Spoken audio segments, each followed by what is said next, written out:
இன்புற்றிருக்க நினைப்பதுவே அல்லாமல் வேறொன்றும் அறியேன் பராபரமே. ஓம் நம சிவாய. என் அன்பு மேஷராசி நண்பர்களுக்கும் தோழிகளுக்கும் பிள்ளைகளுக்கும் பெரியோர்களுக்கும் இளைஞர்களுக்கும் அன்பு வணக்கம். இந்த வீடியோ உங்க வாழ்க்கையில மிக முக்கியமான ஒரு வீடியோவா இருக்கும். ஏன்னா இந்த காலகட்டத்தில் இந்த விஷயங்களை யாராவது சொல்லியிருக்காங்களா, தெளிவுபடுத்திருக்காங்களா அப்படின்னு நானும் பார்த்தேன். யாருமே சொல்லல. நிறைய பேர், நிறைய ஜோதிடர்கள் சொல்லாத விஷயத்த இன்னைக்கு நம்ம சொல்ல போறோம். உண்மையா கடைசி வரைக்கும் ஸ்கிப் பண்ணாம பாருங்க. உங்க வாழ்க்கையில இன்றைய சூழ்நிலையில நீங்க எப்படி இருந்தாலும் உங்க வாழ்க்கையை தலைகீழா மாற்றக்கூடிய ஒரு அற்புதமான வீடியோ இது. ஏன்னா இதுக்கு முன்னாடி சனி பெயர்ச்சி வீடியோ பார்த்தோம். கடைசி யுத்தம், வாழ்வா சாவாங்கிற போராட்டம், அந்த வீடியோ பார்த்தோம். அதுக்கு முன்னாடி கள்ள உறவுகளில் சிக்கும் கணவன் மனைவி அப்படிங்கிற வீடியோ பார்த்தோம். சில பேருக்கு அந்த வீடியோ தம்ப்நெயில் பார்க்கும்போது கொஞ்சம் மனம் சஞ்சலப்பட்டிருக்கும், கொஞ்சம் கோவப்பட்டிருப்பீங்க. ஆனா உள்ள போய் அந்த வீடியோ கேட்டதுக்கு அப்புறம் ஒரு அற்புதமான விளக்கம் எங்களுக்கு புரிய வச்சுட்டீங்க. எங்க வாழ்க்கையில இது மாதிரி நடக்கும், நடந்திருக்கு, இது மாதிரி நடக்கும் நாங்க எதிர்பார்க்கல, இதுக்கு மேல அப்படி நடக்காம பாத்துக்கிறோம் அப்படின்னு நிறைய பேர் கமெண்ட்ல சொல்லியிருக்கீங்க. நன்றி. அந்த வீடியோ யாராவது பார்க்கல அப்படின்னா போய் பாருங்க. ஏன்னா அந்த வீடியோவுக்கும் இன்னைக்கு நம்ம பேசுற இந்த தகவல்களுக்கும் தொடர்பு உண்டு. ஏன்னா அந்த வீடியோல பார்க்கிற இடங்கள் சனி பகவானும் சுக்கிரன் ராகு பகவான்களும் ஒரே இடத்துல அமர்ந்திருக்காங்க. அதனாலதான் அந்த ரெண்டு வீடியோவும் பார்க்கறது ரொம்ப நல்லது. பார்க்கல அப்படின்னா போய் பாருங்க. அடுத்து இப்ப மூணாவது வீடியோ அதே வீட்டை பத்தி நம்ம பேச போறோம். என்ன வித்தியாசம் அப்படின்னா சனி பகவானை மட்டும் தனியா பார்த்தோம். அதுக்கு முன்னாடி சுக்கிரன் ராகுவை பத்தி பார்த்தோம், என்ன செய்வாங்க அப்படின்ட்டு. ஆனா இன்னைக்கு 7 கிரகங்களை பத்தி பார்த்திருக்கோம் இந்த வீடியோவில். அது மட்டும் இல்ல 7 கிரக சேர்க்கை அப்படிங்கிறது குறிப்பா சொல்லணும் அப்படின்னா 57 ஆண்டுகளுக்கு பிறகு இந்த ஒரு இணைப்பு நடந்திருக்கு. ஜோதிட நிபுணர்கள் இருக்காங்கல்ல, அவங்களாம் ரொம்ப அதிசயமா அந்த இணைவை பார்க்கறாங்க. இதை பத்தி யாராவது நிறைய பேசியிருக்காங்களான்னு பார்த்தா யாரும் பேசல. சரி நம்ம பேசுவோம் அப்படின்னு தான் இந்த வீடியோ நம்ம பேசியிருக்கோம். 57 ஆண்டுகளுக்கு பிறகு உங்கள் ராசி மீது போர் தொடுக்கும் 7 கிரகங்கள். இதுதான் இங்க முக்கியமான விஷயம். 7 கிரகங்களும் உங்கள் மீது போர் தொடுத்தால் நீங்க என்ன செய்வீங்க, என்ன ஆகுவீங்க நினைச்சு பாருங்க. அதுல நல்லவங்களும் இருப்பாங்க, கெட்டவங்களும் இருப்பாங்க, நண்பர்களும் இருப்பாங்க, துரோகிகளும் இருப்பாங்க. அவர்கள் பாய்ச்சக்கூடிய அம்புல விஷமும் இருக்கும், அன்பும் இருக்கும், ஆரோக்கியமும் இருக்கும், அமைதியும் இருக்கும், அருளும் இருக்கும். இப்படி பல இருக்கும் அப்படின்னு வச்சுங்களேன். இந்த போர்ல உங்கள் பக்கம் நிக்கிறது யார் அப்படிங்கறத பத்தி தான் இன்னைக்கு நம்ம தெளிவா பேச போறோம். 2025 மார்ச் 29ஆம் தேதி இந்த 7 கிரகங்களும் ஒரு ராசியில இருக்கிறது மிகப்பெரிய அதிசயமான ஒரு விஷயம். 1968க்கு அப்புறம் நிகழக்கூடிய ஒரு சேர்க்கை இது. அது உங்களுக்கு அதிர்ஷ்டத்தையும் கொடுக்கிறது. இதுதான் முக்கியம். ஆபத்து மட்டுமல்ல, அதிர்ஷ்டத்தையும் கொடுக்கிறதுனால கண்டிப்பா நம்ம இதை பத்தி பேசி ஆகணும். நம்முடைய உறவுகளுக்கு இதை சொல்லி ஆகணும். சரியான நேரத்துல அவங்களுக்கு எச்சரிக்கை கொடுக்கணும். அப்படிங்கிறதுனால இந்த வீடியோ நம்ம முழுசா பார்க்கிறோம். பார்க்கறதுக்கு முன்னாடி ஒரு சின்ன விளம்பரம். ஸ்கிரீன்ல பாருங்க. குட் பேபி 9043688626 இதுதான் அவங்க நம்பர். தரமான கலப்படம் இல்லாத பூஜை பொருட்கள் செஞ்சு தராங்க. கடவுளுக்கு தான் படைக்கிறோமே அப்படின்ட்டு தரம் இல்லாத ஏதோ ஒரு பொருளை வாங்கி, அதாவது நெய்யாக இருக்கட்டும், எண்ணெயாக இருக்கட்டும், சூடம், சாம்பிராணி, அகர்பத்தி இதுவாக இருக்கட்டும், தரமான பொருளை நம்ம எந்த அளவுக்கு கடவுளுக்கு படைக்கிறோமோ அந்த அளவுக்கு சக்தி அதிகம், அந்த அளவுக்கு அந்த பரிகாரம் கண்டிப்பா சக்சஸ் ஆகும். நமக்கு ஒரு நிம்மதி கிடைக்கும், அதனால வெற்றி கிடைக்கும். இந்த குட் பேபி தரமான பொருட்களா, கலப்படம் இல்லாத பொருட்களா தயாரிச்சு கொடுக்குறாங்க. அது மட்டும் இல்ல உணவுப் பொருட்கள் தயாரிச்சு கொடுக்குறாங்க, சத்து பொருட்கள், வெயிட் லாஸ் பவுடர், இப்படி நிறைய விஷயங்களை பாரம்பரியமான முறையில ஆர்கானிக், ஹெர்பல் இதை பயன்படுத்தி உருவாக்கி தராங்க. கண்டிப்பா கான்டெக்ட் பண்ணி பயனடையுங்கள். பயனடைஞ்சிருக்கேன், அதனால இந்த நம்பரை பயன்படுத்திக்கங்க. சரி நம்ம விஷயத்துக்கு வருவோம். இந்த 7 கிரக சேர்க்கை அப்படிங்கிறது ஒரு சாதாரண விஷயம் இல்ல, அப்படியே கடந்துட்டு போற விஷயம் இல்ல. அன்னைக்கு பரபரப்பா பேசக்கூடியது. அன்னைக்கு சாதாரணமா பார்க்கும்போது அன்னைக்கு சந்திர கிரகணம், சூரிய கிரகணம் அப்படின்னு சொல்லுவாங்க. ஆனால் இந்த கிரக பயிற்சினால பல ஆச்சரியப்படுத்தக்கூடிய நன்மைகளும் உண்டு, மோசமான தீமைகளும் உண்டு. யாருக்கு? ஒவ்வொரு ராசிக்காரங்களுக்கும், இந்த பூமியில வாழ்ற ஒவ்வொரு ஆத்மாக்களுக்குமே இது ஒரு பெரிய மாற்றத்தை வாழ்க்கையில ஏற்படுத்தக்கூடியது. இந்த கிரக சேர்க்கைங்கிறது ஒரு சாதாரண தற்செயலான ஒரு நிகழ்வே இல்ல. ரொம்ப சிறப்பு வாய்ந்தது, முக்கியத்துவம் வாய்ந்தது. பல கிரகங்களுடைய கர்ம வினையை தீர்க்கறதுக்காக வரக்கூடியது. அது மட்டும் இல்ல, வாழ்க்கையில எல்லாத்தையும் இழந்துட்டு அனாதையா நிக்கிற என் அன்பு நண்பர்களுக்கும், தோழிகளுக்கும், பெரியோர்களுக்கும், இளைஞர்களுக்கும் இந்த பெயர்ச்சிகள், 7 கிரக பெயர்ச்சி ஒரே ராசியில வர்றது ஒரு பொற்காலம் அப்படின்னு சொல்லலாம். உங்க வாழ்க்கையில கொஞ்சம் சுதாரிச்சு, கொஞ்சம் யோசிச்சு, கொஞ்சமா உழைச்சி அதிகமா சிந்திச்சு செயல்பட்டீங்க அப்படின்னா மிகப்பெரிய வெற்றியை நீங்க எந்த வயதாக இருந்தாலும் சரி அடையலாம். அதனாலதான் இந்த காலகட்டத்தில் இந்த பிரபஞ்சம் கொடுக்கிற இந்த அற்புதமான ஒரு வாய்ப்பை உங்கள்கிட்ட வந்து சேர்க்கணும் அப்படின்னு என்னுடைய ஆசை இல்லை, அந்த இறைவனின் ஈசனுடைய கட்டளை. அந்த கட்டளையை நான் நிறைவேற்றுறேன், அவ்வளவுதான். அப்ப இந்த சேர்க்கை ஏற்படும் போது பல மாற்றங்கள் உங்க வாழ்க்கையில தொடங்குறத நீங்களாவே பார்ப்பீங்க. எதுக்கப்புறம் 29ஆம் தேதிக்கு அப்புறம். அப்ப மாற்றம் தொடங்குது அப்படின்னா உங்களை அதுக்கேற்றது மாதிரி நீங்க தயாரா வச்சுக்கிட்டீங்க அப்படின்னா பெரிய பாதிப்பிலிருந்து விலகலாம். ஒரு நொடியில தலைக்கு வந்தது தலைப்பாகையோட போயிடுச்சு அப்படிங்கிற ஒரு விஷயத்தை நீங்க கேள்விப்பட்டிருப்பீங்க. அந்த மாதிரி வரக்கூடிய விபத்தை அப்படியே ஓரம் கட்டிட்டு ஒதுங்கிக்கிறது, வரக்கூடிய வாய்ப்புகளை பயன்படுத்திக்கிறது. அதனால இந்த 7 கிரக பயிற்சி ரொம்ப முக்கியமானது. குறிப்பா சொல்லணும் அப்படின்னா எந்தெந்த கிரகம் பயிற்சி ஆகுது அப்படின்னு பாத்தீங்க அப்படின்னா சூரியன், சந்திரன், புதன், சுக்கிரன், சனி, ராகு, அப்புறம் நீங்க கேள்விப்படாத இன்னொரு கிரகம் ஒன்று இருக்கு, அதாவது சனீஸ்வரனுடைய புதல்வன் மாந்தி. இது ஜோதிடத்தில் சொல்லக்கூடிய ஒரு கிரகம். அந்த கிரகமும் ஒரே வீட்டில் வந்து அமருகிறார்கள். அந்த வீடு தான் காலபுருஷனுக்கு 12ஆம் வீடு. உங்க ராசிக்கு ஒரே வீட்டில் அமர்ந்து பலனை கொடுக்க போறாங்க. ஏன்னா ஒட்டுமொத்த கிரகமும் இருக்கிற கிரகம் வந்து 9, மாந்தியோட 10 அப்படின்னு வச்சுங்களேன். 10 கிரகத்துல 7 கிரகம் ஒரு வீட்டில் போய் அமர்ந்துட்டா உங்களுக்கு ஆதரவா நிற்கக்கூடிய கிரகம் இது, மீதி 3 தான். அது என்ன செய்ய போகுது? அதனால இந்த கிரக அமைப்புகள் நம்ம வாழ்க்கையில மாற்றத்தை ஏற்படுத்தும், ஒரு வித்தியாசமான மாற்றத்தை ஏற்படுத்தும். அதை நீங்க தெரிஞ்சுக்கிட்டாலே போதும், ஈஸியா வாய்ப்பை பயன்படுத்திக்கலாம், அதிர்ஷ்டத்தை அடைஞ்சிடலாம், ஆபத்திலிருந்து தப்பிக்கலாம், அவமானத்திலிருந்து ஒதுக்கிக்கலாம், பிரச்சனைகள்ல இருந்து விலகிக்கலாம். இதெல்லாம் கொஞ்சம் நிதானமா இருக்கக்கூடிய ஒரு காலகட்டம். ஒரே வரிகளை சொல்லணும் அப்படின்னா 7 வீரர்கள் வரிசையா நின்று நிராயுத பாணியா நிக்கிற உங்கள் மீது அம்பை பாய்ச்சினால் அந்த நேரத்துல என்ன நீங்க நினைப்பீங்க? கொஞ்சம் ஒரு நிமிஷம் யோசிச்சு பாருங்க. வரக்கூடிய அம்பு எதுக்காக வருது? நம்மள என்ன செய்ய போகுது? விஷம் இருக்கா, இனிப்பு இருக்கா, அன்பு இருக்கா, துரோகம் இருக்கா, தோல்வி இருக்கா, அவமானம் இருக்கா, இழப்பு இருக்கா? எத்தனை கேள்விகள் உங்க முன்னாடி கேட்கறது மாதிரி வரும், உங்க எண்ணத்துல ஓடும். உண்மையா 7 தானே அப்படின்னு அலட்சியப்படுத்துனீங்க அப்படின்னா இந்த வீடியோ உங்களுக்கு தேவைப்படாது. ஆனா 7 கிரகம் ஒரே இடத்துல இருந்து என்ன செய்ய போகுது அப்படிங்கிற ஒரு ஆர்வத்தை விட உங்கள் வாழ்க்கையின் மேல அக்கறை இருந்தா கண்டிப்பா கொஞ்சம் கூர்ந்து கவனிங்க. இப்ப உதாரணத்துக்கு சூரியன், சந்திரன் அப்படின்னா நம்முடைய பெற்றோர்களை குறிக்கும். அவங்க வந்து காலபுருஷனின் 12வது வீட்டுல வந்து அமர்றாங்க. முன்னோர்களை குறிக்கும், ஒரு தலைமை பண்பை குறிக்கும், அரசியல், அரசு துறையை குறிக்கும் சூரியன் அப்படிங்கிறது. சந்திரன் அப்படின்னா வெளிநாட்டுக்கு போறத பத்தி சொல்லும். இங்க தொழிலை பத்தி சொல்லக்கூடிய விஷயம், அன்பை பத்தி சொல்லக்கூடிய விஷயம். நம்ம யார் மீது அன்பு செலுத்துறோம், அது உண்மையான அன்பா, நமக்கு கிடைக்கிற அன்பு உண்மையா கிடைக்குதா, துரோகம் வருதா அப்படின்னு சொல்லக்கூடிய கிரகங்கள். நம்மள தைரியமா துணிச்சலா முடிவெடுக்கக்கூடிய கிரகம் சூரியன். அதுபோல புதன் புத்திக்கு அதிபதி, சரியான நேரத்துல சரியா யோசிக்க வைக்கக்கூடிய கிரகம். எப்பொழுதுமே நம்ம மூளை எதையோ பத்தி சிந்திச்சுக்கிட்டே இருக்கும், அதை சொல்லக்கூடிய கிரகம் புதன். 12ஆம் இடத்துல காலபுருஷனுக்கு 12ஆம் வீட்டுல.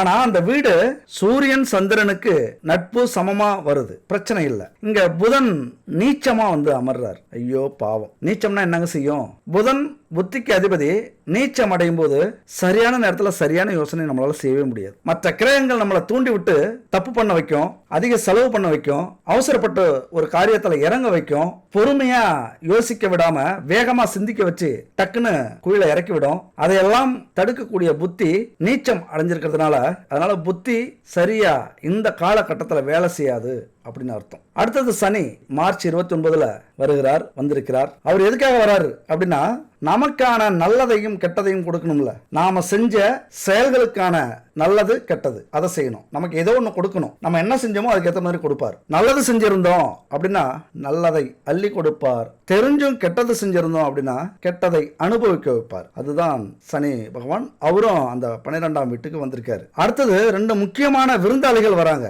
யாரு வரல, அவங்க முன்னாடி அங்கதான் இருக்காங்க.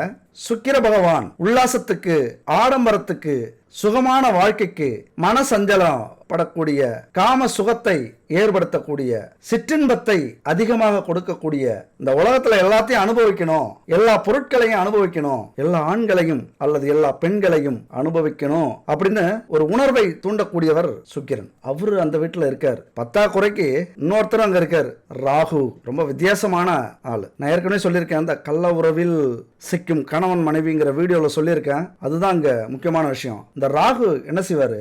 ரகசியமான உறவுகளை ஏற்படுத்திடுவார். ஒரு ஆர்வத்தை ஏற்படுத்தி, உற்சாகத்தை ஏற்படுத்தி, இன்னும் உங்களுக்கு புரியாத மாதிரி ஒரு மொழியில சொல்லணும் அப்படின்னா, ஒரு உடல் வேட்கையை ஏற்படுத்தி, காம வெறியை ஏற்படுத்தி, காம இச்சையை கொடுத்து, புத்தியை வேலை செய்ய விடாம இதை அடைந்தே தீர வேண்டும், இந்த சுகத்தை அடைந்தே தீர வேண்டும், அல்லது இந்த ஆணை அடைந்தே தீர வேண்டும், அல்லது இந்த பெண்ணை அடைந்தே தீர வேண்டும். அவங்க நல்லவங்களா கெட்டவங்களா, கருப்பா சிவப்பா, உயர்ந்த ஜாதியா தாழ்ந்த ஜாதியா, நல்ல குணம் கொண்டவர்களா கெட்ட குணம் கொண்டவர்களா, அழகானவர்களா அசிங்கமானவர்களா, எதையுமே பார்க்காது இந்த கிரகம் ராகு. ஒரு பேராசையை ஏற்படுத்தி சிற்றின்பத்துக்காக எது வேண்டுமானாலும் செய்யக்கூடிய ஒரு கிரகம் இந்த ராகு. சுக்கிரன் கூட சேர்ந்திருக்கார். எப்படி இது மாதிரி கிரகங்கள்ட்ட இருந்து உங்களுடைய வாழ்க்கையை நீங்க பாதுகாத்துக்க போறீங்க? அடுத்தது மாந்தி, சனியினுடைய புதல்வன் மாந்தி. சுட்டி பையன் மாதிரி, அதாவது சனிக்கு பிறந்த குட்டி சனி எப்படி இருக்கும்? கொஞ்சம் அவசரப்பட்டு டக்கு டக்குன்னு நம்ம எதையாவது சிக்கி விட்டு போடும். குட்டி சனி எப்படி இருக்கும் அப்படின்னா, நம்ம யோசிச்சுக்கிட்டு இருப்போம், ஒரு பாதையில போயிட்டு இருக்கோம், 2 பாதை தெரியுது, நம்ம யோசிப்போம். ஆனா அந்த மாந்தி என்ன செய்யும்? குட்டி சனிங்கிற மாந்தி டக்குன்னு ஒரு பாதையில போக வச்சிரும். உல்லாசம் போகட்டும் அப்படின்ட்டு. அங்க நல்ல பாதையா கெட்ட பாதையா நம்ம யோசிச்சுக்கிட்டு இருப்போம். அதெல்லாம் யோசிக்க வேண்டாம், விடு போகட்டும், போய் பார்த்துக்கலாம், நல்லதோ கெட்டதோ. நம்முடைய அதிர்ஷ்டம் அது நல்ல பாதையாக இருந்தா நல்ல பாதையில போகும், கெட்ட பாதையா இருந்தா கெட்ட பாதையை கொண்டு போய் விடும். இதுதான் மாந்தி. இப்படிப்பட்ட கிரகங்கள் 7 கிரகங்கள் ஒரே ராசியில இருக்கு. அதுவும் சுக்கிரன் உச்சம் பெற்று இருக்கு. சுக்கிரன் உச்சம் பெற்றா என்ன? அவருடைய அந்த விஷயங்கள் இருக்குல்ல, உல்லாச வாழ்க்கை, சிற்றின்ப வாழ்க்கை, காமத்தை அதிகமா ஏற்படுத்தக்கூடிய உணர்வு, இதெல்லாம் உச்ச நிலைக்கு கொண்டு போகும். அவர் உச்சமடைகிற வீட்டுக்கு போயிட்டார், நம்மள ஒரு வழி பண்ணாம விட மாட்டார். அப்ப இருக்கிற கிரகத்திலேயே இந்த உச்ச கிரகம் சுக்கிரன் இருக்குல்ல, அதனுடைய வேலை இன்னும் அதிகமா இருக்கும். அப்ப அவருடைய வேலை என்ன? நீ எந்த வழிக்கு வேணாலும் போ, எந்த பாதைக்கு வேணாலும் போ, ஆனா அதை அடைஞ்சே தீரணும். அதனாலதான் இந்த காலகட்டத்தில் கொஞ்சம் சிந்திச்சு செயல்பட்டு நல்ல பாதையை தேர்ந்தெடுத்துட்டீங்க அப்படின்னா எல்லா சந்தோஷத்தையும் கொடுத்துருவார். பிரம்மாண்டமான வாழ்க்கை, பிரம்மாண்டமான வெற்றி, பிரம்மாண்டமான சுகம், ஒரு ஆடம்பர வாழ்க்கை, கேள்விப்பட்டீங்களா? Luxury life. அது உங்களுக்கு கொஞ்சம் சிந்திச்சு செயல்பட்டீங்க அப்படின்னா கிடைச்சிரும் இந்த காலகட்டத்தில். ஆனா அதே நேரத்தில் ராகு இருக்கிறார், அவருக்குலாம் இந்த நல்ல பாதெல்லாம் பிடிக்கவே பிடிக்காது. எங்கேயாவது மனுஷனை கொண்டு போய் சிக்க விட்டு பிரச்சனையில விட்டு ரொம்ப பேராசை ஏற்படுத்தி, இது எட்டாத கனி அப்படின்னு தெரிஞ்சும் இல்லாத பரிச்சை ஆகணும். எப்படி? நீ பரப்பியோ இல்ல நடப்பியோ இல்ல பாய்வியோ பரிச்சை ஆகணும். அவன் எத்தனை பேர் வந்தாலும் சரி, எத்தனை பேர் தடுத்தாலும் அது பரிச்சை ஆகணும் சொல்லக்கூடிய ராகு. அதனால இந்த ராகு சுக்கிரன் உச்சம் அடைஞ்சிருக்கிறதோட ராகு இணையும் போது எல்லா கிரகத்தை விட இந்த 7 கிரகத்துல யாரு உயர்ந்தவர் அப்படிங்கிற ஒரு விஷயம் இருக்குல்ல, அதை புரிஞ்சுக்கங்க முதல்ல. அப்பதான் நீங்க ஒரு முடிவுக்கு வர முடியும். சரிங்க, 7 கிரகம் இருக்குல்ல, இந்த 7 கிரகத்துல யாரு உயர்ந்தவங்க, யாருடைய ஆதிக்கம் நம்ம மேல அதிகமா செலுத்தப்படும், யாரு சொல்றத நம்ம மூளை கேட்கும், யாரு சொல்றத நம்முடைய சூழ்நிலை செய்யும் அல்லது நம்மளுடைய விதி நடத்தும் அப்படின்னு கேட்க வரீங்க அப்படின்னா, சூரியன், சந்திரன், புதன் இது எல்லாமே அவரவர்களுடைய கடமையை செய்வார்கள். கடமைனா என்ன?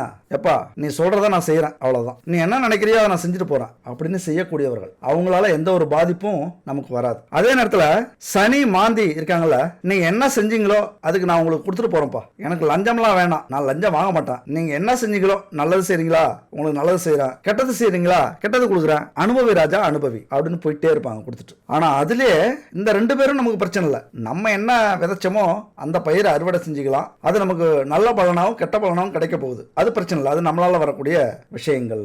அடுத்தது இந்த 5 பேரை விட உயர்ந்தவர் சுக்கிரன். ஆசை ஏற்படுத்திட்டே இருப்பாரு.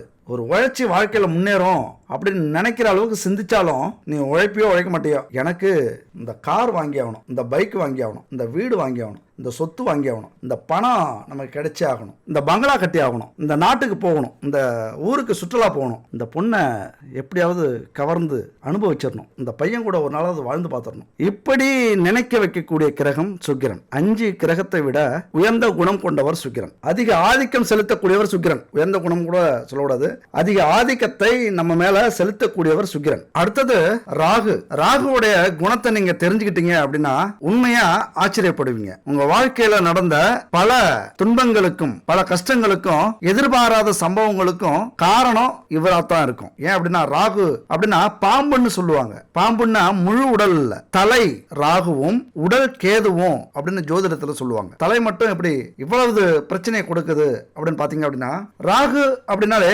ஆசைக்கு சொந்தக்காரர். இப்ப நீங்க நீங்க ஆசையே இல்லாம இருந்தாலும் சரி, எதுலயும் விருப்பம் இல்லாம இருந்தாலும் சரி, அதுல விருப்பத்தை வர வச்சு ஆசையை வர வச்சு வேடிக்கை பார்ப்பாரு. அதனால கிடைக்கக்கூடிய துன்பங்களை பார்த்து வேடிக்கை பார்ப்பாரு. அதுல அலாதி பிரியமுடையவர் ராகு. அது மட்டும் இல்ல, முழு உடலும் இருந்தா அவர் சாப்பிடும் போது வயிறு நிறைஞ்சிரும், போதும் அப்படின்னு விட்டுருவார். நம்ம வாழ்க்கையில பொருத்தி பாருங்க. தலை மட்டும் இருக்கிறதுனால ராகு ஆசைப்பட்டா அது பேராசையாக மாறி நம்ம எதெல்லாம் அடையிறோமோ அது போதாது அப்படிங்கிற மனநிலைக்கு வந்துருவோம். இன்னும் வேண்டும், இன்னும் வேண்டும், இன்னும் வேண்டும், அடங்காது. ராகு தலைங்கிறதுனால அவர் ஆசையை ஏற்படுத்துறாரு. அந்த ஆசையை தூண்டி தூண்டி தூண்டி திருப்தியே இல்லாத வாழ்க்கையை உருவாக்குவார். ஆசை பேராசையாக மாறும். பேராசை பட்டதுனால சில நேரத்தில் நம்மளால அந்த விஷயத்தை அடைய முடியல அப்படின்னா அப்பதான் தீய பாதையில தீய செயல்களை செய்ய தூண்டும். அப்ப அந்த ஆசை தீமையை கொடுக்கக்கூடிய விஷயம். நமக்கெல்லாம் ஆசை வந்திருந்தது அப்படின்னா அதுக்கெல்லாம் காரணம் இவர் தான். அந்த ஆசையை குறுக்கு வழியில நம்ம அடையணும்னு நினைச்சிருந்தோம் அப்படின்னா அதுக்கு காரணம் இவர் தான். இப்ப மேஷ ராசியை பொறுத்த வரைக்கும் இந்த கிரக அமைப்புகள் பாதிப்பையும் ஏற்படுத்தும், அதிர்ஷ்டத்தையும் ஏற்படுத்தும். 7.5 சனி வந்துட்டா பாதிப்பு மட்டும் வரும் அப்படின்னு நினைச்சிடாதீங்க. யார் சொன்னாலும் கேட்காதீங்க, எதுக்குமே பயப்படாதீங்க. 7.5 சனி அப்படிங்கிறது ஒருத்தவங்க வாழ்க்கையில நல்லா சம்பாதிக்க வைக்கும், நல்லா முன்னேற வைக்கும். நல்ல பாதையில போச்சு அப்படின்னா எல்லாத்தையும் கிடைக்க வச்சிரும். நீங்க ஆசைப்பட்ட எல்லா விஷயமும் கிடைக்கிறது இந்த 7.5 சனியில் தான் உங்களுக்கு கிடைக்கும். நான் இதுவரைக்கும் எங்கேயோ மறைஞ்சி திறமை வெளிப்படாம ஒரு பாதை கிடைக்காம என்ன வேலை செய்யணும், என்ன தொழில் செய்யணுங்கிற ஒரு புரிதல் இல்லாம வாழ்ந்துகிட்டு இருக்கிற உங்களை ஏதாவது ஒரு பாதையை நோக்கி பயணம் செய்ய வச்சிரும். அந்த பாதை மிக பிரம்மாண்டமா இருக்கும், மிக பிரம்மாண்டமான வெற்றியா இருக்கும், வளர்ச்சியா இருக்கும். எதெல்லாம் உங்க வாழ்க்கையில ஏங்கி இது கிடைக்குமா அப்படின்னு கனவு கண்டுகிட்டு இருந்தீங்களோ அதெல்லாம் கிடைக்கிறதுக்கான வாய்ப்புகள் அதிகம் உண்டு இந்த 7.5 சனியில. அதனால 7.5 சனி பயமுறுத்தத்துக்காக வருதில்ல, நம்ம வாழ்க்கையை புரட்டி போடுறதுக்காக வருது அப்படின்னு நீங்க புரிஞ்சுக்கணும். என் அன்பு மேஷராசி நண்பர்களே, தோழிகளே, உண்மையா நான் பல வீடியோல சொல்லியிருக்கேன். என்னுடைய வாழ்க்கையில 7.5 சனி வந்ததுக்கு அப்புறம் தான் நான் உண்மையான ஒரு அற்புதமான வாழ்க்கையை வாழ ஆரம்பிச்சேன். என் வாழ்க்கையில நடந்த விஷயங்கள் எனக்கு கிடைக்காதது எல்லாமே கிடைச்சது. பணம், பெயர், புகழ், செல்வம், வீடு, சொத்து, நல்ல மனைவி, குழந்தை, இப்படி அத்தனை செல்வங்களையும் என் வாழ்க்கையில கொடுத்துட்டு போனது 7.5 சனி தான். இந்த சனீஸ்வரன் தான், அந்த சனி பகவான் தான். அதனால தயவு செஞ்சு யார் எது சொன்னாலும் பயப்படாதீங்க. முடிஞ்ச வரைக்கும் நேர்மையா இருங்க, பதட்டப்படாதீங்க, இறைவனை நம்புங்க, ஆன்மீகத்தை நம்புங்க. இன்னைக்கு பல பேர் நம்மளெல்லாம் முட்டாள்னு சொல்லுவாங்க. யாரையும் கண்டுக்காதீங்க. இன்னைக்கு அறிவியல் பெருசா ஆன்மீகம் பெருசாங்கிற பெரிய விவாதமே போயிட்டு இருக்கு. அது பற்றி நடந்துகிட்டு இருக்கட்டும், நாம அனுபவிச்சுட்டு இருப்போம். நான் அதை உணர்ந்திருக்கேன். ஏன்னா எந்த ஒரு அறிவியல்லையும் ஆன்மீகம் இருக்கு, எந்த ஒரு ஆன்மீகத்திலையும் அறிவியல் இருக்கு. அதுக்கு எடுத்துக்காட்டு ஒரு 2 விஷயம் சொல்றேன், நல்லா புரிஞ்சுக்கங்க. ஏன் அப்படின்னா பதட்டப்படாதீங்க. ஈசன் இருக்கிறான், எனக்கு என்ன கவலை, அவன் பார்த்துப்பான், நான் உண்மையா உழைப்பேன், நேர்மையா இருக்கேன் அப்படின்னு மட்டும் நீங்க புரிஞ்சுக்கங்க. ஏன் இந்த அறிவியல் ஆன்மீகம் அப்படின்னு சொல்ல வரோம் அப்படின்னா 2 விஷயத்த நீங்க கேட்டீங்க அப்படின்னா உங்களுக்கே புரிய ஆரம்பிச்சிடும். இங்க இதை பத்தின புரிதல் இல்லாம தான் பல பேர் சண்டை போட்டுட்டு இருக்காங்க. ஆனா சைலண்டா மருத்துவத்துறை இருக்குல்ல, அதுல உச்சபட்ச நிலைமைக்கு போயிடுச்சு, ஒருத்தரை காப்பாற்ற முடியல அப்படின்னா கடவுள் தான் காப்பாற்றணும் அப்படின்பார் டாக்டர். ஏதாவது ஆபரேஷன்னா கடவுளை கும்பிட்டு வந்துருங்க அப்படின்னு சொல்லுவார் ஆபரேஷன் அன்னைக்கு. அது மாதிரி ராக்கெட் விடுற அன்னைக்கு நம்முடைய இஸ்ரோ திருப்பதியில போய் ஒரு பூஜை போட்டு தான் வந்து ராக்கெட்டை விடுவாங்க. அப்ப இங்க அறிவியல் பெருசா ஆன்மீகம் பெருசா எப்படி பேச முடியும்? ஆன்மீகம் பெற்ற பிள்ளை அறிவியல், அறிவியலுடைய தந்தை ஆன்மீகம். இதை புரிஞ்சுக்கிட்டவங்க உண்மையா வாழ்க்கையில ஒரு அழகான அற்புதமான வெற்றியை அடைவார்கள், சந்தோஷமா வாழ்வாங்க. ஏன்னா இந்த குழப்பி விட்டு தான் இன்னைக்கு பல பேரை நிம்மதி இல்லாம அடிச்சுக்கிட்டு இருக்காங்க, இந்த ஆன்மீகம் இல்லை அப்படின்னு சொல்லிட்டு இருக்கிறவங்க. அதனால எதை பத்தியும் கேட்காதீங்க. ஆன்மீகம் நம்ம வாழ்க்கையில மிக முக்கியமானது. இந்த காலகட்டத்துக்கெல்லாம் மேஷராசி நண்பர்களுக்கும் தோழிகளுக்கும் இந்த ஆன்மீகம் மிகப்பெரிய கை கொடுக்கும். ஆன்மீகத்தில் மட்டும் போயிட்டீங்க அப்படின்னா எவ்வளவு பெரிய பிரச்சனை வந்தாலும் சரி, எவ்வளவு பெரிய நோய் வந்தாலும் சரி, எவ்வளவு பெரிய கடன் வந்தாலும் சரி, எவ்வளவு பெரிய விபத்து வந்தாலும் விதிப்படி நடக்கிறது, இறைவன் பார்த்துப்பான். நான் என்ன செய்ய முடியும்? வரும் 7.5 சனி வந்துருச்சுல்ல, திடீர் திருப்பங்கள் நிறைய வரும். என் அன்பு நண்பர்களே, பல சினிமா படம் பார்த்திருப்பீங்க, அதெல்லாம் நீங்க ஷாக் ஆக மாட்டீங்க, உங்களுக்கே புரியும் இதெல்லாம் நடிப்பு அப்படின்ட்டு. ஆனா உங்க வாழ்க்கையில நடக்கக்கூடிய திருப்பங்கள் இருக்குல்ல, ரொம்பவே அதிர்ச்சியா இருக்கும். ஏன் இதை சொல்றேன் அப்படின்னா அந்த அதிர்ச்சி வரும்போது இந்த மாதிரி இவர் சொன்னாரு, வருது, பரவாயில்ல, இதெல்லாம் நம்ம முன்னாடி எதிர்பார்த்தது தான், புரிஞ்சுக்குங்க, முடிஞ்சிருச்சு. எத்தனை சோதனைகள் வந்தாலும் என்னை யாரும் அசைக்க முடியாதுங்கிற தைரியத்துல இந்த 7.5 சனியை கடந்து போங்களேன். சோதனை உழைப்பாக மாறும். அந்த உழைப்பு எத்தனை எதிர்ப்புகள் வந்தாலும், எத்தனை துரோகங்கள் வந்தாலும், எத்தனை எதிரிகள் உருவானாலும் அசால்ட்டா எதிர்த்து நின்று சண்டை போட்டு போயிட்டே இருக்கும். அப்புறம் கிடைக்கும் பாருங்க எல்லா சுகங்களும் கிடைக்கும் பாருங்க. ஒவ்வொரு காலகட்டத்திலையும் கஷ்டத்தையும் அதிர்ஷ்டத்தையும் மாறி மாறி கொடுப்பார் இந்த ஏழரை சனி. அது மட்டும் இல்ல, இந்த 7 கிரகத்தின் பார்வை ஒரே வீட்டின் மேல விழுது. அது எந்த வீடு தெரியுமா? மேஷ ராசி நண்பர்களுக்கும் தோழிகளுக்கும் 6ஆம் வீட்டுல விழுது. சந்திரனுடைய பார்வை, சூரியனுடைய பார்வை, சுக்கிரனுடைய பார்வை, புதனுடைய பார்வை, சனி, ராகு, மாந்தி, இந்த 7 கிரகத்தின் 7வது பார்வையாக உங்கள் 6வது வீட்டில் விழுகிறது. 6வது வீடு எது தெரியுமா? கடன், நோய், எதிரி. அடிச்சு தூக்குங்க. அப்புறம் என்னங்க, கெத்து தானே. உங்களுடைய கடன், நோய், எதிரி வீட்டுல இந்த 7ஆம் பார்வை விழறது எவ்வளவு அற்புதமான விஷயம் தெரியுமா? அதிக அதிர்ஷ்டத்தையும் கொஞ்சம் எச்சரிக்கையையும் கொடுக்கக்கூடிய பார்வை இது. நல்லா புரிஞ்சுக்கங்க, பயப்படாதீங்க. இவ்வளவு பெரிய அதிர்ஷ்டம் வந்திருக்கு, இவ்வளவு பெரிய யோகம் வந்திருக்கு, இவ்வளவு பெரிய லாட்டரி அடிச்சிருக்கு, நான் ஏன் பயப்படணும் அப்படின்னு கேளுங்க. எதை பார்த்து? பிரச்சனைகளை பார்த்து. திடீர்னு கடன் வரும், அதை பார்த்து எனக்கு தைரியம் இருக்கு, நான் அடைப்பேன். இப்ப கடன் வாங்குறேன்னா வாங்குறேன், நான் அடைப்பேன் அப்படின்னு உங்களுக்கு தைரியம் வரும். சந்திரனுடைய 6ஆம் வீட்டு பார்வை நோயை தீர்க்கக்கூடிய மருந்து. அந்த சந்திரனுடைய பார்வை, சூரியனுடைய பார்வை இருக்குல்ல, ஒரு தைரியத்தை வரவழைக்கும், எதிரியை எதிர்த்து போராடக்கூடிய வலிமையை கொடுக்கும், அவர்களுடைய எண்ணங்களை பொசுக்கும். சூரியனுக்கு அவ்வளவு வலிமை உண்டு 7ஆம் பார்வைக்கு. எதிரியெல்லாம் காணா போயிடுவாங்க. நிறைய பேர் பயமுறுத்திருப்பாங்க, ஏகப்பட்ட பிரச்சனைகள் வரும்ட்டு. மனிதர்கள் மட்டும் எதிரி அல்ல, உங்களுக்கு சூழ்நிலையும் எதிரிதான், வேலையும் எதிரியாக வரும், தொழிலையும் எதிரிகள் உருவாவார்கள், பிரச்சனைகள் எதிரிகளாக உருவெடுக்கும். அதையெல்லாம் வீழ்த்தக்கூடிய 7ஆம் பார்வை மிக அற்புதமான பார்வை. 7 கிரகத்து பார்வை ஒரு வீட்டில் விழுந்துனா அந்த இடம் எப்படி இருக்கும் பாருங்க. கடன், நோய், எதிரி, கடன்லாம் பிச்சுக்கிட்டு ஓடும். இங்க ஒரு விஷயத்தை மட்டும் நீங்க புரிஞ்சுக்கங்க, உங்களுடைய சிந்தனை, தன்னம்பிக்கை, உழைப்பு ரொம்ப முக்கியம். நல்ல சிந்தனையும் உண்மையான உழைப்பும், நம்மளால முடியுங்கிற தன்னம்பிக்கை இந்த இடத்துல இருக்கணும். இல்ல அப்படின்னா இப்ப நான் சொன்னதெல்லாம் ஆப்போசிட்டா நடக்க ஆரம்பிச்சிரும். புரிஞ்சுக்கங்க, தயவு செஞ்சு விட்டுறாதீங்க. அதாவது நல்ல சிந்தனையோட இருந்தீங்க அப்படின்னா கடன் வராது. கடன் வரும்போதே நீங்க புரிய ஆரம்பிச்சிரும் உங்களுக்கு. திடீர்னு ஒருத்தர் எனக்கு இந்த இடத்துல பணம் வாங்கி கொடுங்க உங்க பேரை சொல்லி, உங்களுக்கு என்ன கொடுப்பாங்க? நான் ஏற்கனவே அங்க பணம் வாங்கிட்டேன், இல்லைன்னா என்ன நம்ப மாட்டேங்கிறாங்க, கொஞ்சம் கடன் வாங்கி கொடுங்க அப்படின்னு வருவாங்க. ரொம்ப நம்பிக்கையானவங்க. இந்த தொழில் ஆரம்பிக்கலாமே, இந்த திறமை உங்களுக்கு இருக்கு, கண்டிப்பா பெரிய முதலீடு போடலாமே அப்படின்னு ஒருத்தர். இந்த இடத்துல முதலீடு போடலாம், இவ்வளவு போட்டு இந்த இடத்த வாங்கலாம், நல்ல லாபத்துக்கு போவோம் அப்படின்னு ஒருத்தர். இது எல்லாமே உங்களுடைய சிந்தனையை பொறுத்து இருக்கு. கொஞ்சம் அசால்ட்டா விட்டுட்டீங்க அப்படின்னா ராகு அங்க பாக்குறாரு. அதான பிரச்சனை. நான் முன்னாடி சொன்னல, ராகுனுடைய வலிமை என்ன? ஒருத்தர் சொன்னா உங்களுக்கு உடனே ஆசை வந்துடும். கடன், நோய், எதிரி. ராகு ரொம்ப மோசமானவர். உங்களுக்கு ஆசையே இல்லைனாலும் ஆசை ஏற்படுத்தும். கலத்திரத்தால எதிரியை உருவாக்கும். எதிரி எப்படிலாம் வருவாங்க? அந்த 6ஆம் இடம் கள்ள உறவையும் சொல்லக்கூடிய இடம், ரகசிய உறவை ஏற்படுத்தக்கூடிய இடம், அதனால நோயை உருவாக்கக்கூடிய இடம். அதுக்கெல்லாம் காரணம் இந்த ராகு தான். அது மட்டும் இல்ல, சுக்கிரனும் அங்கிருந்து பாக்குறாரு. ரொம்ப பாவங்க நீங்க. ஆனா பாவம்னு சொன்னா உங்களுக்கு பிடிக்காது. ஏன்னா மேஷம் இல்லையா, சூரியன் அங்க உச்சம் அடைகிறார். அந்த கெத்தை என்னைக்குமே விட மாட்டீங்க. கெத்த விடாத, சும்மா கெத்த விடாத. அந்த மாதிரி சுக்கிரனும் பாக்குறதுனால நீங்களே நினைச்சாலும் உங்க மனசை கட்டுப்படுத்த முடியாது. பார்க்கறதுக்கெல்லாம் ஆசைப்பட்டு கடன் வாங்க ஆரம்பிச்சிருவீங்க. ராகு தூண்டி விடுவார். இன்னும் கேளு, இன்னும் கேளு, கண்டிப்பா கிடைக்கும்பா, அந்த வாகனம் கண்டிப்பா உனக்கு கிடைக்கும், அந்த விலை உயர்ந்த காரை வாங்கி ஓட்டி பாரு, எவ்வளவு சொகுசா இருக்கும்னு. பாரு அந்த பொண்ணு வருது பாரு, பாரு அந்த பையன் வராரு பாரு, எவ்வளவு அழகா ஸ்மார்ட்டா இருக்காங்க பாத்தியா. ரொம்ப கேவலமா இருப்பாங்க. நம்ம கண்ணுக்கு அழகாக்கி ஒரு ஆர்வத்தை தூண்டக்கூடியது யாருடைய வேலை? சுக்கிரன், ராகுனுடைய வேலை. இந்த பங்களா கட்டணும், இந்த சொத்தை வாங்கணும், ஏதோ ஒரு வழியில சம்பாதிப்போம். என்ன புத்தியை வேலை செய்யலையே? ஏன் புத்தி வேலை செய்யல? அங்க உங்களை யோசிக்க விடாது. அந்த ஆசைக்கும் பேராசைக்கும் இடம் கொடுக்குமே தவிர அங்க உங்களை யோசிக்க விடாது. சனி பகவான் கவனிச்சுட்டே இருப்பார். ஏன்னா அவரும் அந்த வீட்டுல தானே இருக்காரு. அந்த 7ஆம் வீட்டை கவனிப்பார். அப்படியா செய்தி? நடக்கட்டும் நடக்கட்டும். ஒரு கட்டத்துல யார் எங்கே கொடுக்க வேண்டியதை கொடுங்கள் அப்படின்டுவார். நம்ம எந்த பாதையில பயணம் செஞ்சிருக்கோமோ அதுக்கு ஏற்ற மாதிரி கொடுக்க வேண்டியதை கொடுங்கள் அப்படின்டுவார். அதனால நம்முடைய சிந்தனையும் தெளிவாக இருந்ததுன்னா கெட்ட வழியில போக மாட்டோம், கெட்டதை நினைக்க மாட்டோம், கெட்டதுக்கு ஆசைப்பட மாட்டோம். இது கெட்டது அப்படிங்கிற எண்ணம் நமக்கு வந்துடும். ஏன்னா புத்தி இங்க நீச்சம் பெற்றிருக்கு புதன். அதனால உங்களால யோசிக்கவே முடியாதுங்க. இதுதான் பெரிய மைனஸ். இந்த 7 கிரகம் இருக்கிறது பிரச்சனை இல்லை, ஆனா புதன் இங்க இருக்கிறது தான் பிரச்சனை. என்னன்னா புதன் நீச்சத்துல இருக்கு. அவர் யோசிக்கவே மாட்டாரு, மறைஞ்சு ஒதுங்கி நின்று பார்த்துக்கிட்டு இருப்பாரு, வேடிக்கை பார்த்துக்கிட்டு இருப்பாரு. அந்த வீட்டுல அவரால் எதுவும் பேச முடியாது. கை கால் கட்டி வாயை பொத்தி முடக்கி வச்சிருந்தா ஒரு மனுஷனை எப்படி இருப்பாங்க?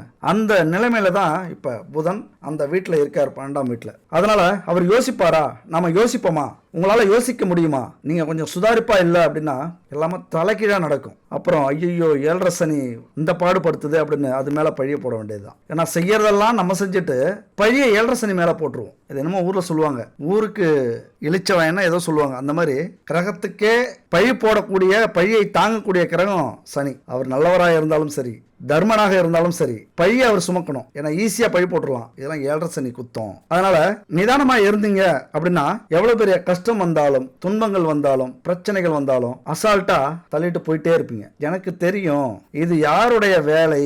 அப்ப நம்ம என்ன செய்யணும்? 5 புலன்களையும் அடக்கி ஆள வேண்டும். நீயா நானா போட்டு பார்க்கலாம். ஏதாவது பிரச்சனை வருது, கஷ்டம் வருது, துன்பம் வருது, இறைவா உன்னுடைய திருவிளையாடல் தானே, நீ தானே இது மாதிரி செய்யற, உன்னுடைய ஆட்டம் தானே இது, எனக்கும் தெரியும். இந்த மாதிரி அஸ்ட்ரோ டிவி தமிழ் ஜோதிடர் சொல்லியிருக்காரு. எது நடந்தாலும் இது கிரகத்தின் வெளிப்பாடு. இது கிரகம் அதனுடைய வேலையை செய்து, நம்முடைய வேலையை நம்ம பாட்டியே செய்வோம். எல்லாரும் சொல்லுவீங்க, ஐயா இது ஒரு பேச்சுக்கு தான் ஒத்து வரும், நடைமுறையில திடீர்னு ஒரு கஷ்டம் வந்தா நாங்க சிந்திக்க முடியுமா, சிரிக்க முடியுமா, இது இறைவனின் செயல் அப்படின்னு நினைக்க முடியுமா? அதை வலிய சுமந்து தானே ஆகணும். அந்த வலி இருக்க தானே செய்யும். சரிதான், அந்த நேரத்தில் வலி இருக்கும். அந்த வலியை சில நிமிடங்கள் உணர்ந்துட்டு அதை அனுபவிச்சுட்டு நல்லா அழுதுட்டு அது நீடிக்காம பார்த்துக்கிறது தான் நம்முடைய வேலை. அதனால என் அன்பு மேஷராசி நண்பர்களே, உறவுகளே, 1000 கஷ்டங்கள் வந்தாலும், 1000 பேர் எதிர்த்து நின்னாலும், இந்த உலகத்துல யாருமே இல்லை அப்படின்னு நினைச்சாலும் இறைவன் இருக்கிறான்.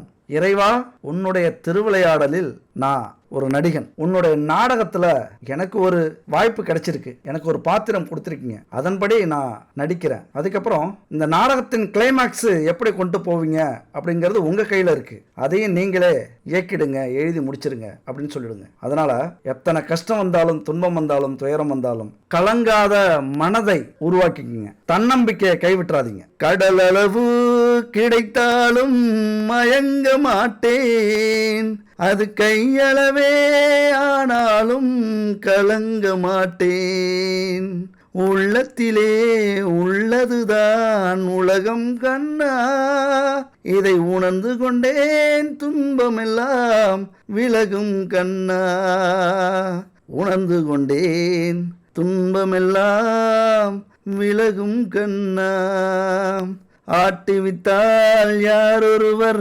ஆடாதாரே கண்ணா, ஆசை என்னும் தொட்டிலே ஆடாதாரே கண்ணா, ஆசை என்னும் தொட்டிலே ஆடாதாரே கண்ணா, நீ நடத்தும் நாடகத்தில் நானும் உண்டு, நீ நடத்தும் நாடகத்தில் நானும் உண்டு, என் நிழலில் கூட அனுபவத்தில் சோகம் உண்டு. எவ்வளவு அற்புதமான பாட்டு! நம்ம வாழ்க்கையில இந்த மாதிரியான பாட்டெல்லாம் உணர வைக்குது. ஒரு தெய்வத்திற்கும் மனிதர்களுக்கும் இடையான அந்த உறவு எப்படி இருக்கு, இந்த வாழ்க்கையில என்ன நடக்குது, இதுக்கெல்லாம் காரணம் யாரு, நாம என்ன செய்யணும், நாம எப்படி புரிஞ்சுக்கணும் அப்படிங்கறதெல்லாம் இது மாதிரியான பாடல்கள் நம்மளை உணர வைக்குது. இந்த பாட்டெல்லாம் உணர்ந்தீங்க, புரிஞ்சுக்கிட்டீங்க அப்படின்னா எவ்வளவு பெரிய கஷ்டமா இருந்தாலும் உங்களை ஆட்கொள்ளாது, உங்க மேல ஆதிக்கம் செலுத்தாது. அதனாலதான் அப்பப்ப இந்த மாதிரியான பாடல்களை நம்ம பாடுறது. பல வார்த்தைகள் சொல்லக்கூடிய அர்த்தத்தை இது மாதிரி சில பாட்டு வரிகள் சொல்லிடும், டக்குன்னு உங்களுக்கு புரிஞ்சிக்க முடியும். அதனாலதான் அந்த மாதிரி பாட்டை நம்ம உதாரணத்துக்கு எடுக்கிறது. அடுத்தது, இத்தனை கிரகங்களும் நம்ம மேல போர் தொடுக்கும் போது நம்ம பக்கம் நிக்கிறது யார் அப்படிங்கிற ஒரு கேள்வி வரும். நமக்காக நிக்கிறது யார் அப்படிங்கிற ஒரு எதிர்பார்ப்பு வரும். யாரும் இல்ல, இறைவன் தான், ஈசன் தான். அந்த ஈஸ்வரனை நம்பினார் கைவிடப்படார், என்னைக்குமே கைவிட மாட்டார். மும்மூர்த்திகள்ல விஷ்ணு, பிரம்மா, சிவன். இந்த மும்மூர்த்திகள்ல சிவபெருமானுகிட்ட மட்டும்தான் வரங்களை எளிதா நம்ம பெற முடியும். இன்னைக்கு ஞானிகள், சித்தர்கள் எல்லாருமே சிவபெருமான்கிட்ட தான் மனமுருகி பிரார்த்தனை செஞ்சு தவம் இருந்து வரம் பெற்றிருக்கிறார்கள். அதெல்லாம் நம்ம இன்னைக்கு உணர்றோம். நிறைய பாடல் மூலியமா, நிறைய ஆன்மீக இதிகாசங்கள் மூலியமா நம்ம உணர்றோம். அதனாலதான் சிவபெருமான் நம்ம பக்கம் நிற்கக்கூடிய ஒரு கடவுளாக பார்க்கப்படுகிறார். சிவபெருமான் எந்த பிரச்சனையா இருந்தாலும் எளிதில் போக்கக்கூடியவர். அனைத்து வகையான துர்க்குணங்களையும், தீய எண்ணங்களையும், நமக்கு நடக்கிற துன்பங்களையும் செயல்களையும் போக்கி வாழ்க்கையில கிடைக்கிற அத்தனை விஷயங்களை கிடைக்க வைப்பார். ஒரு முக்தி நிலையை அடைய செய்யறது சிவபெருமான் மட்டும்தான் முடியும். அவரை வேண்டிக்கிட்டீங்க அப்படின்னா எல்லாமே கிடைக்கும். இது வேணும், அது வேணும் அப்படின்னு நான் முன்னாடி சொன்ன மாதிரி வேணுங்கிறத கேட்காதீங்க. எனக்கு என்ன வேணும்னு உனக்கே தெரியும், நீனே பார்த்துக்க இறைவா. அவ்வளவுதான். உங்களுக்கு ரொம்ப கஷ்டமா இருக்கு, ரொம்ப வருத்தமா இருக்கு அப்படின்னா இப்போ ஒரு மந்திரம் சொல்றேன். இந்த மந்திரத்தை சிவன் கோவிலுக்கு போயிட்டு காலையில இருந்தாலும் சரி, மாலையாக இருந்தாலும் சரி, நடை சாத்தத்துக்கு முன்னாடி இந்த மந்திரத்தை அமர்ந்து ஒரு 18 முறை அல்லது 26 முறை, முடிஞ்சா 108 முறை சொல்லுங்க. எப்படி 1 மணி நேரம் ஆகும். உங்கள் பிரச்சனை தீர்ற வரைக்கும் இந்த மந்திரத்தை போய் திங்கள் அல்லது பிரதோஷ தினம் இல்லைன்னா அமாவாசை இல்லைன்னா பௌர்ணமி இந்த நாள்ல போய் கோவில்ல போய் இந்த மந்திரத்தை சொல்லுங்க. அதாவது தியானம் பண்றது மாதிரியான நிலை இருக்கணும். முழுசா இறைவனை நம்பிக்கையோட இந்த மந்திரத்தை மனசுக்குள்ளார சொல்லணும். முடிஞ்ச கண்களை மூடிக்கிட்டு இந்த லிங்கத்தையும் சிவபெருமானையும் பார்க்கறதுக்கு முயற்சி பண்ணுங்க. அவர்கிட்ட மட்டும்தான் நமக்கு தேவையான செல்வம் இருக்கும், நமக்கு தேவையான வழி இருக்கும், நம்மளை காப்பாற்றக்கூடிய அந்த உயிர் கயிறு அவர்கிட்ட தான் இருக்கு. இந்த மந்திரத்தை சொல்லுங்க. சிவசிவ என்கிறார் தீவினையாளர், சிவசிவ என்றிட தீவினை மாளும், சிவசிவ என்றிட தேவரும் ஆவார், சிவசிவ என்ன சிவகதிதானே அப்படிங்கிற இந்த மந்திரத்தை சொல்லுங்க. திருமூலர் அருளிய இந்த மந்திரம் மூல மந்திரமா இருக்கு சிவனுக்கு. நீண்ட கால துன்பம், கட்டுக்கடங்காத பணப்பிரச்சனை, தீராத நோய், மன நிம்மதியே இல்லாம தவிக்கிறவங்க, குல தெய்வ சாபத்தால வாழ்க்கையே இழந்தவங்க, பூர்வ ஜென்ம பாவ புண்ணியங்கள், இது எல்லாமே விலகி உங்க வீட்டுல செல்வ வளத்தோட நிம்மதியா உங்களை வாழ வைக்கக்கூடிய மந்திரம் இது. அலட்சியப்படுத்தாதீங்க. இந்த மந்திரம் உங்க வாழ்க்கையே மாத்தி காட்டும். அது எவ்வளவு பெரிய பிரச்சனையாக இருந்தாலும் சரி. கோவிலுக்கு போக முடியல, வேலை தொழில், அதன் காரணமா நான் லேட்டா தான் வீட்டுக்கு வரேன் அப்படின்னா கவலைப்படாதீங்க. எந்த நேரமாக இருந்தாலும் பூஜை அறையில உட்காருங்க. காலையில முடிஞ்சா 1 மணி நேரம், வேலைக்கு போறதுக்கு முன்னாடி தொழிலுக்கு போறதுக்கு முன்னாடி 1 மணி நேரம், அல்லது மாலையில வந்ததுக்கு அப்புறம் 1 மணி நேரம். நேரங்காலம் பார்க்காதீங்க. கடவுளை கும்பிடுறதுக்கு நேரம் காலம் தேவையில்லை. 1 மணி நேரம், முடிஞ்ச வரைக்கும் 108 முறை இந்த மந்திரத்தை சொல்றீங்க அப்படின்னா உங்க வாழ்க்கையில மிகப்பெரிய மாற்றத்தை ஏற்படுத்தக்கூடியது. எப்பொழுதுமே விடாதீங்க. நீங்க நினைச்ச காரியம் நடந்துருச்சு அப்படின்னா அப்போதும் விடாதீங்க. அப்போ உங்களுக்கு நம்பிக்கை அதிகமாயிடும், ஆசைகள் அதிகமாகும், இன்பங்கள் அதிகமா கிடைக்கும். ஓரளவுக்கு நம்பிக்கை வர வரைக்கும் இந்த மந்திரத்தை சொல்லிட்டு வாங்க. எல்லாம் கிடைச்சதுக்கு அப்புறமும் விடாதீங்க. அது ஒரு நன்றி, சிவபெருமானுக்கு கொடுக்கக்கூடிய நன்றி. நீ இருந்தா போதும் எனக்கு எல்லாமே கிடைக்கும் அப்படிங்கிற உணர்வு உங்களுக்கு வந்துருச்சு. அதை உணர்ந்துட்டீங்க அப்படின்னா அப்புறம் ஏன் நிறுத்த போறீங்க? வேணா கண்டிப்பா முயற்சி பண்ணி பாருங்க. இது மாதிரி மந்திரங்களை சொல்லி சிவனுடைய அருளை பெற்றவர்கள் நிறைய பேர். அப்படி சிவனை வணங்கும் போது அங்க அந்த அகர்பத்தியிலிருந்து வர புகை, சாம்பிராணியிலிருந்து வர புகை வீடு முழுவதும் பரவி இருக்கணும். அந்த நறுமணத்தோட பரவி இருக்கணும். முடிஞ்சா இந்த பஞ்சகாவியத்துல செய்யப்பட்ட விளக்கு, சாம்பிராணி, அகர்பத்தி இதெல்லாம் ஏத்தி வைங்க. பஞ்சபூதங்களை உங்கள் வசம் ஏற்படுத்தி கொடுப்பார். கடவுளுக்கு தானே அப்படின்னு தரமான பொருள் இல்லாம கலப்படமான பொருளை பயன்படுத்தாதீங்க. முழு பலனையும் எதிர்பார்க்க முடியாது, கிடைக்காது. கடவுளையும் மதிச்சு தரமான நெய்யா இருக்கட்டும், எண்ணெயா இருக்கட்டும், பயன்படுத்தக்கூடிய பொருட்களா இருக்கட்டும், நெய்வேத்தியமா இருக்கட்டும், எதுவாக இருந்தாலும் தரமா உங்க மேல நம்பிக்கை வச்சு, கடவுள் மேல நம்பிக்கை வச்சு அந்த பொருட்களை பயன்படுத்தி இந்த பூஜையை செய்யுங்க. அடுத்தது இந்த 7 கிரகத்தையும் நம்ம வாழ்க்கை வெற்றிக்காக பயன்படுத்திக்கணும், வேஸ்ட் பண்ணக்கூடாது அப்படி நினைச்சீங்க அப்படின்னா ஒரு 10 விஷயம் சொல்றேன், கவனமா கேளுங்க. இந்த 10 விஷயம் உங்க வாழ்க்கையை மாற்றும். முதல்ல இலக்கை சரியாக முடிவு செய்யுங்க. ஆசைப்படுங்க, அதற்கான இலக்கை முடிவு செய்யுங்க. அதை பத்தின எல்லா தகவல்களையும் திரட்டுங்க. 2வது சரியான முடிவுக்கு வாங்க. 3வது கால நிர்ணயம் ரொம்ப முக்கியம். உங்க வாழ்க்கையில நீங்க ஜெயிக்கணும் அப்படின்னா கால நிர்ணயம் ரொம்ப ரொம்ப முக்கியம். அதுக்கு ஏத்தது மாதிரி 4வது நிதி எங்க இருந்து வரும், அதை எப்படி நம்ம உருவாக்கணும், அதற்காக எவ்வளவு கஷ்டப்படணும் அப்படின்னு நீங்க முடிவு செய்யணும். 5வது கண் துஞ்சாமல், பசி நோக்காமல், இடைவிடாமல், சோர்ந்து போகாமல் தன்னம்பிக்கையோட உழைக்கணும். 6வது எந்த தடைகள் வந்தாலும் அதை தாண்டக்கூடிய மனப்பக்குவத்தை வளர்த்துக்கணும். 7வது விமர்சனங்களுக்கு செவி கொடுக்காமல் சுறுசுறுப்பா இயங்குங்க. 8 நேர்மை, உண்மை, தன்னம்பிக்கை, விடாமுயற்சி, தளராத நம்பிக்கை எந்த ஒரு விஷயமாக இருந்தாலும் இருக்கணும். 9 உங்களை சுற்றி எப்பொழுதும் நேர்மறை சிந்தனை, நேர்மறையான நபர்கள், நேர்மறையான செயல்கள் இருக்கணும். 10 ஆன்மீகத்துல முழு ஈடுபாடு இருந்தது, முழு ஈடுபாடை செலுத்தினீங்க அப்படின்னா உங்களுக்கு மன அமைதி கிடைக்கும். அதனால என்ன நினைக்கிறீங்களோ அதை செய்ய முயற்சி பண்ணுவீங்க, தெளிவா சிந்திச்சு செயல்படுவீங்க. அப்புறம் என்ன, வெற்றி உங்களுக்கு தான். வெற்றி மீது வெற்றி வந்து உங்களை சேரும். அதை வாங்கி தந்த பெருமையெல்லாம் உங்கள் அர்ப்பணிப்பையும் உழைப்பையும் வந்து சேரும். நல்வாழ்த்துக்கள் நண்பர்களே. அடுத்த ஒரு அற்புதமான வீடியோல சந்திக்கலாம். நன்றி, வணக்கம்.